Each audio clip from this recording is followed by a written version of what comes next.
Good morning छात्रों, मैं आपका व्यवसायिक शिक्षक दीपक सिंह सामान्य आधारित विषय में आपका स्वागत करता हूं। और इस दूसरे चैप्टर में सामान्य आधारित विषय में इसका दूसरा चैप्टर, इसमें 2 खंड है, मैंने पिछले वीडियो में आपको बताई। और ये इस दूसरे चैप्टर में आते हैं हम। तो दूसरा चैप्टर आपका 5-6 पेज का है और बहुत ही आसान है। इसका नाम है पर्यावरणीय संसाधन शक्ति ऊर्जा।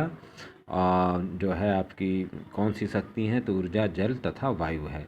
तो संसाधनों का अर्थ क्या है, इस पेज में आपको यही बताया गया है कि प्राकृतिक वातावरण ने हमें दिए हैं कुछ संसाधन, और कुछ मानव के जिसे मानव नहीं बना सकता, और कुछ चीज़ें मानव ने बनाया है। तो संसाधन को एक तरह से अंग्रेजी में रिसोर्स कहते हैं। तो री का मतलब पुनः और सोर्स का मतलब साधन या स्रोत।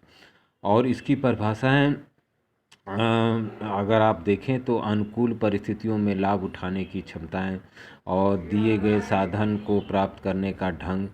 तो वह वस्तु मनुष्य ग्रहण करने योग्य हो अथवा या किसी प्रकार की आवश्यकता का पूर्ति करती हो, संसाधन कहलाती है। चाहे वो प्राकृतिक हो संसाधन, चाहे सांस्कृतिक हो या मानवीय हो।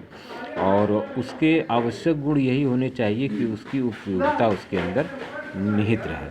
तो इसे अगर आप स्क्रीनशॉट करना चाहें तो कर सकते हैं। और इसमें आपको पहले पेज में यही है। दूसरे पेज में आपका अगर हम देखें तो दूसरे पेज में संसाधनों का वर्गीकरण है। पूछता है तो किस तरह से वर्गीकरण करेंगे, तो 2 तरह का वर्गीकरण है, एक जैविक और दूसरा अजैविक। तो जैविक में तो पशु पक्षी कीड़े मकोड़े सब आ जाएंगे, और अजैविक में आपका जो है जिसमें जीवन नहीं होता, जैसे नदी, पठार, पर्वत, ये सब चीज़ें। तो प्राकृतिक अगर संसाधन देखें तो 2 ही प्रकार के हैं, एक रिन्यूएबल है, एक नॉन रिन्यूएबल है, मतलब नवीनीकरण जिसका किया जा सके, जैसे कृषि, वन, ये सब। और जो जिसका नवीनीकरण ना किया जा सके, जैसे कि खनिज धातु, जीवाश्म। यही इस पेज में आपको बताने की कोशिश किया है। और दूसरा पेज अगर हम देखें, इसको आप थोड़ा बड़ा भी करके स्क्रीनशॉट भी ले सकते हैं। और इसमें 2 ही तरह का वर्गीकरण है इसका। तीसरे पेज में आप आएँ तो शक्ति के साधन तथा ऊर्जा का संसाधन क्या है। तो ऊर्जा के स्रोत वर्तमान समय में निम्न 4 ही प्रकार के हैं, जैसे खनिज ईंधन, कोयला और लकड़ी, कोयला दूसरा, तीसरा पन बिजली या पन बिजली, चौथा आणविक। यही 4 हैं। और ऊर्जा तथा इसके शक्ति के ऊर्जा या शक्ति कहें तो इसके परंपरागत स्रोत हमारे वही रहे हैं। कोयला, ताप विद्युत घर आपका है, पेट्रोलियम है, बहता हुआ जल है। और अपरंपरागत में तो सोलर आपका आ गया है, वायु से भी आप बिजली बना रहे हैं, ज्वार और भूकंप से भी बिजली बना रहे हैं। तो शक्ति के संसाधन और या ऊर्जा के संसाधन आपसे पूछता है तो ये पेज आपका 5 लाइन या 10 लाइन आराम से आप इस पे लिख सकते हैं, बना सके और इसको समझ के। तो ये इसके अंदर है, ये पेज आपका। उसके बाद अगर अगले पेज पर आएँ तो कुछ अपरंपरागत स्रोत हैं, जैसे तो सौर ऊर्जा आप जानते ही हैं। सोलर ऊर्जा का मैंने आपको एक वीडियो भी दिया है सोलर ऊर्जा पर। तो इसका आज की डेट में ऊर्जा का सबसे बड़ा स्रोत यही है, सूर्य है। और इसका करीब व्यास 13,22,000 किलोमीटर है, और ये कभी ख़त्म ना होने वाला है। और इसके ऊर्जा स्रोत है। और ऊर्जा से संचालित आपके सोलर कुकर, चूल्हा और बहुत हैं, वाटर हीटर भी आ गया है। आप अगर ध्यान से देखें इसके अंदर तो पवन ऊर्जा भी आपका परंपरागत स्रोत में आएगा। ज्वार शक्ति से आप भी पाएंगे। भूतापीय मतलब भूमि के से ताप से कई जगह पृथ्वी की गहराई अधिक रहती है, तो वहाँ पर काफ़ी उष्ण चट्टानें पाई जाती हैं, जिसमें गर्म स्रोत मिलता है। और अगर हम अगले पेज पर आएँ तो पर्यावरण संसाधनों का महत्व बहुत ही है आपका। आज की डेट में देखें तो मानव जीवन में इतनी आवश्यकताएं बढ़ गई हैं कि बिना इनकी पूर्ति के संसाधनों के आपका भोजन तक नहीं आपको मिल पाएगा। तो लेकिन इसके लिए बहुत बड़ा भूभाग हम लोग वन का काट भी रहे हैं। तो इससे महत्व तो है ही है, लेकिन बाद में इसका दुष्परिणाम होगा तो इसमें आपको पछताना ही पड़ेगा। तो ये युद्ध वगैरह ठीक चीज़ नहीं है। तो इसका संसाधन जो प्राकृतिक मिले हैं उनका हमें उपयोग करना चाहिए। और भूमि संसाधन सबसे अच्छा मिला हुआ है आपको। और भूमि संसाधन को अगर आप देखें तो भूमि एक महत्वपूर्ण प्राकृतिक संसाधन है। ये एक तरह से जीवन जगत का आधार भी है। इसमें सभी आवश्यकताएं भूमि से पूरी होती हैं। भूमि का उपयोग विभिन्न कार्यों में किया जाता है। सड़कें, रेल की पटरी, मकान, पशु चारागाह, कृषि। तो एक अमिट संसाधन इसको आप कह लें तो ज़्यादा अच्छा रहेगा।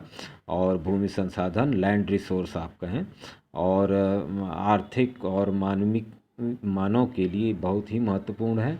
और वही 10 लाइन 5 लाइन आपको लिखनी है इसके अंदर, और स्क्रीनशॉट आप ले सकते हैं। और अगर पास में भी जाके देखें तो भूमि का उपयोग बहुत ही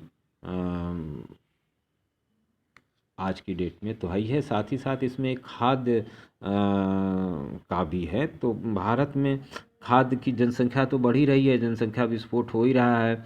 और 2055-85 में करीब 8 करोड़ 50 लाख टन अनाज की कमी हो जाएगी। ये एक भविष्यवाणी है। लेकिन ये सुनने में बुरा तो लगेगा, लेकिन अगर इसी तरह जनसंख्या बढ़ी तो ज़रूर ये काम होगा। और मानव की 3 प्रमुख आवश्यकताएं भोजन, वस्त्र और आवास है। और भोजन इसमें सबसे ज़्यादा ज़रूरी है, तो इसलिए जनसंख्या को थोड़ा सा नियंत्रित। और विश्व खाद्य सम्मेलन नवंबर में मनाया जाता है 1974 में। और कृषि मंत्री श्री जगजीवन राम ने खाद्य सुरक्षा परिषद का गठन किया था, जिसे हम FAO कहते हैं, खाद्य एवं कृषि, food and agriculture organization, FAO। ये याद रखिएगा, ये जीके का भी क्वेश्चन है आपका। और उसके बाद हम वायु संसाधन को अगर आप देखें तो ऊर्जा संसाधन आपने देख ही लिया। और वायु संसाधन में भी आप जानते हैं कि हरे भरे पौधे जो है कार्बन डाइऑक्साइड का उपयोग करके ऑक्सीजन बनाते हैं। और ऑक्सीजन की मात्रा करीब 21% है, और शेष 1% में बाकी सभी गैसें हैं। और 78% नाइट्रोजन है। ये भी जीके का क्वेश्चन है। मनुष्य को जीवित रहने के लिए वायु की आवश्यकता होती है, इसलिए वायु को हमेशा शुद्ध रखने की कोशिश करें। थोड़ा गाड़ियों का प्रयोग कम करें, क्योंकि इसके डीजल से बहुत जो है हमारा ओजोन मंडल प्रभावित होता है। और अगर आप देखें तो ओजोन मंडल पे यहाँ पर थोड़ा सा है, जिसमें ओजोन मंडल जो आपका होता है ये करीब पृथ्वी से 80 किलोमीटर की ऊंचाई पर ओजोन मंडल आता है। ये ओजोन मंडल आपका सूर्य की पराबैंगनी किरणों को अवशोषित कर लेता है, पृथ्वी पर नहीं आती। अगर आती तो आपको कैंसर हो जाता, जीवधारियों का रहना मुश्किल हो जाता। अभ्यासी प्रश्न में छात्रों बस वही देखिए, पर्यावरण संसाधनों के नाम, भूमि, जल, खनिज, वनस्पति। और शक्ति संसाधनों का जो है आपका कोयला, खनिज तेल। और लघु स्तरीय प्रश्न जो आपको 5 लाइन 10 लाइन ही लिखना है आपको, तो आप इस तरह से लिखें। जैसे शक्ति के 4 संसाधन का उल्लेख करिए, नाम लिख के कुछ 2 लाइन लिखते हैं, तो इस तरह से आपका 10 लाइन भी पूरा हो जाता है। ऊर्जा संरक्षण का नियम बताइए। तो ऊर्जा संरक्षण का मतलब बचाया जा सके। बिजली तथा पेट्रोलियम के भंडारण की अच्छी तकनीक अपनाकर 15% ऊर्जा बचाई भी जा सकती है। तो ऊर्जा के परंपरागत और गैर परंपरागत, तो कोयला तो आपका सबसे जो है स्रोत है परंपरागत। और खनिज तेल, पेट्रोलियम भी आपको ज़मीन से ही मिलता है। उसी तरह से क्वेश्चन रहेंगे आपके, छोटे छोटे और बड़े भी क्वेश्चन इस तरह से हो सकते हैं। भारत के प्रमुख परंपरागत और गैर परंपरागत संसाधनों का वर्णन कीजिए। तो ये आपको 3 पेज में लिखना होगा। और बाकी जितने रहेंगे 2 नंबर 4 नंबर, वो 5 लाइन 10 लाइन इस तरह से हर पेज पे आप देते जाएं। तो भारत में खनिज संसाधन की क्षमता लिखिए। तो विशाल भंडार है आपके देश में। और लोहा, मैग्नीज, अभ्रक, जिप्सम, नमक, ये सब चीज़ें हैं आपके पास। और कम पाए जाने वाले हैं तो वही खनिज तेल, और आवश्यकता से कम पाए जाते हैं तो सोना, चांदी, टिन, ये थोड़ा कम पाया जाता है। तो और बाकी तो भारत स्वावलंबी है कोयला में, एल्युमिनियम में, रेडियम में, संगमरमर में, कीमती पत्थर, चूने का पत्थर। तो यही सब चीज़ें हैं छात्रों, ये क्वेश्चन। और एक पेज और आप ले लें तो ये भी है आपके लिए कि मन के 4 लाभ बताइए। तो आप लोग बता ही लेंगे। ऊर्जा संकट में गोबर गैस प्लांट कैसे होता है, इस पर भी 5-10 लाइन आप आराम से लिखेंगे।